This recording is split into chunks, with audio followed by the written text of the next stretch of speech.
এরাজ্যে শিক্ষক নিয়োগ দুর্নীতির কথা আমরা সবাই দেখেছি। 26,000 শিক্ষক এই মুহূর্তে চাকরিহারা। ধরুন বাংলাদেশে এইরকম কিছু একটা ঘটলো এবং সেখানে একটা পোস্টারে দেখা গেল মোহাম্মদ ইউনুস নোবেল হারা।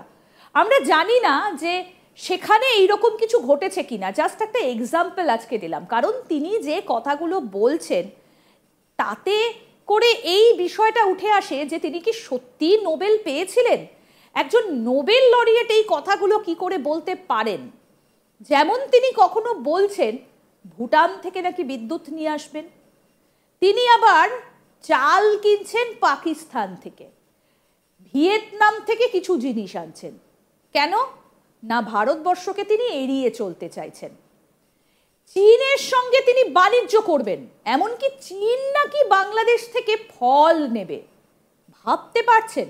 মানে আপনি যদি কাউকে খোঁচাতেই থাকেন, একটা সময় কিন্তু ওই যে নিউটনের সেই থার্ড ল, মানে প্রত্যেক ক্রিয়ারই একটা সমান ও বিপরীত প্রতিক্রিয়া রয়েছে, সেটা আপনার কাছে আসতে বাধ্য। ভারত এবার সেই খোঁচাটা দিয়ে দিয়েছে। কেন এসেছে সেটা এবার আপনাদেরকে বলি।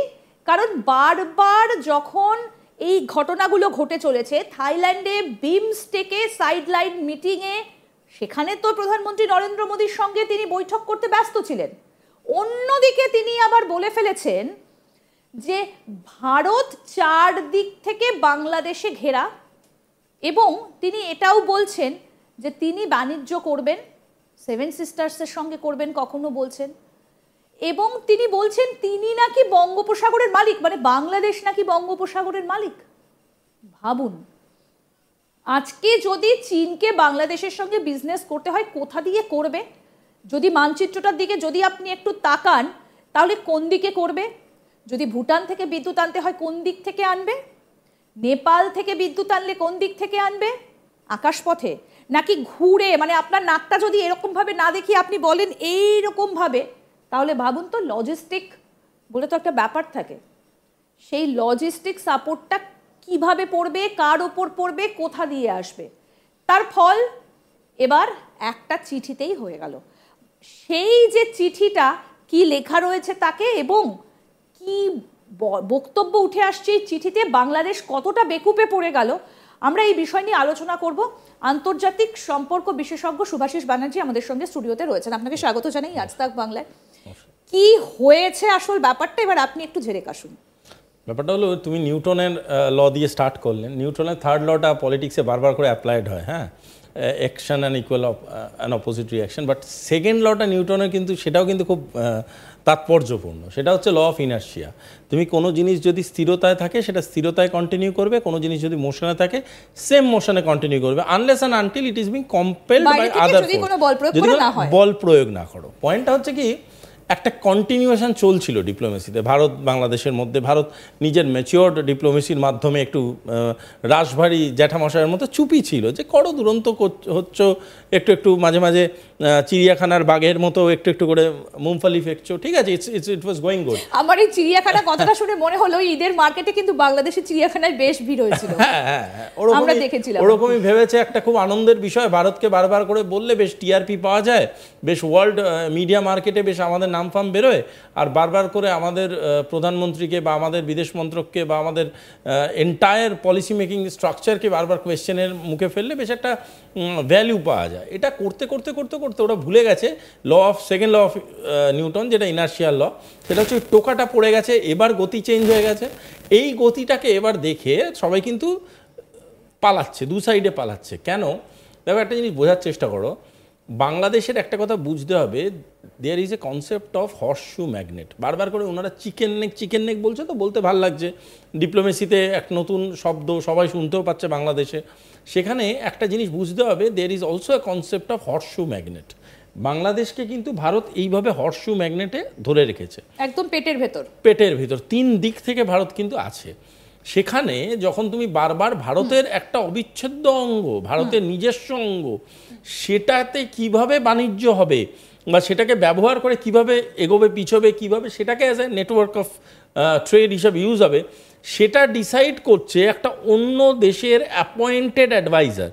এবং শুধু ডিসাইড করছে না, সেটার ব্যাপারে মিডিয়া স্টেটমেন্ট দিচ্ছে, সেটার ব্যাপারে বিভিন্ন আদার গভর্নমেন্টসকে ইনক্লুড করে বিভিন্ন রকম মতামত দিচ্ছে। দিস ইজ অ্যাবসোলিউটলি হরিবল, এবং এতটাই হরিবল যে সবার কাছে এই জিনিসটার, এই চিঠিটার বার্তার মাধ্যমে ভারত বুঝিয়ে দিল হু স্ট্যান্ডস ওয়্যার। আমাদের ল্যান্ড, আমাদের টেরিটরি, আমাদের এয়ার, আমাদের water, who are you to decide. ব্যাপারটা অনেকটা এরকম, মানে আমি তোমার বাড়িতে কি খাওয়া দাওয়া হবে, ব্রেকফাস্ট হবে, লাঞ্চ হবে, ডিনার হবে, আমি আমার বাড়িতে বসে বসে বলছি ওর বাড়িতে কিন্তু এটাই আজকে খাওয়া হবে। তো হু আর ইউ, এই হু আর ইউটা তো আর ডিপ্লোমেসিতে এইভাবে বলা যায় না। আমরা তখন বলতেই পারি যে আজকে থেকে আমাদের যে নেটওয়ার্ক, ট্রেড নেটওয়ার্ক ছিল বা আমাদের যে টেরিটোরিয়াল নেটওয়ার্ক, তার সেটাকে ব্যবহার না করে আপনি ব্যবসা করুন। এবারও ব্যবসা করে দেখাক কিভাবে করবে। ভুটান থেকে যদি সেক্ষেত্রে সত্যি সত্যি বিদ্যুৎ আনতে হয়, কিভাবে আনবে? হাতে করে নিয়ে আসবে বোধহয় কোনো একটা পন্থা দিয়ে, আমি তো জানি না। কারণ সায়েন্স বলে, বিজ্ঞান বলে, বিদ্যুৎ তো এরকম কোনো একটা মাধ্যমে ট্রাভেল করবে, তাই না? সেটা ট্রাভেল করতে গেলে কোনো একটা টেরিটরির উপর দিয়ে ট্রাভেল করবে। এই কোনো একটা টেরিটরি যদি ভুটান থেকে বাংলাদেশে আসতে হয় সহজ পথে, অবভিয়াসলি তার মাঝখানে আমার ভারতবর্ষ রয়েছে, এবং সেই ভারতবর্ষের উপর দিয়ে যদি না ট্রাভেল করে, তাহলে কিভাবে ট্রাভেল করাবে, ঘুরিয়ে পেঁচিয়ে হ্যান ত্যান করে, সেটা তাদের ব্যাপার। আমি তো সব থেকে, তুমি লজিস্টিক্সের কথা বলছিলে, ওটাকে ধরেই বলছি, আমার সব থেকে হাসি পাচ্ছে এটা ভেবে, ওয়্যারিং কস্টেই তো মানে মারাত্মক বেরিয়ে যাবে বিদ্যুতের থেকে ওয়্যারিং কস্ট। কিন্তু ওয়্যারিংটা করবে কোথা দিয়ে? আকাশপথে? জানি না, সেটা ইউনুস সাহেব জানেন।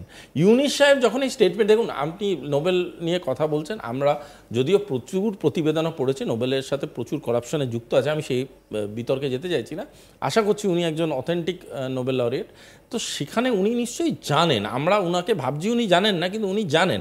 সেটা উনি কিভাবে জানেন বা কি করবেন সেটা উনি এবার করে দেখাক। উনি তো বলেছেন যে ভারতের টেরিটরির মধ্যে দিয়ে নিয়ে যাব, সেটা তো হচ্ছে না। তাহলে এবার উনি করে দেখান কি করে কম খরচও থাকবে, কি করে কনজামশনসও থাকবে, কি করে লজিস্টিক্স কস্টও নিচে রেখে বিজনেস করবে বাংলাদেশ। উনি বলছেন চীনের সঙ্গে ব্যবসা করবেন, যদি ভারত তার সীমা ব্যবহার করতে না দেয় তাহলে তো আকাশপথ ব্যবহার করতে হবে। শুধু আকাশপথ নয়, সমুদ্র পথও ব্যবহার করতে হবে, এবং সেটা তো ভারতের টেরিটরির বাইরে দিয়ে। It is international water line.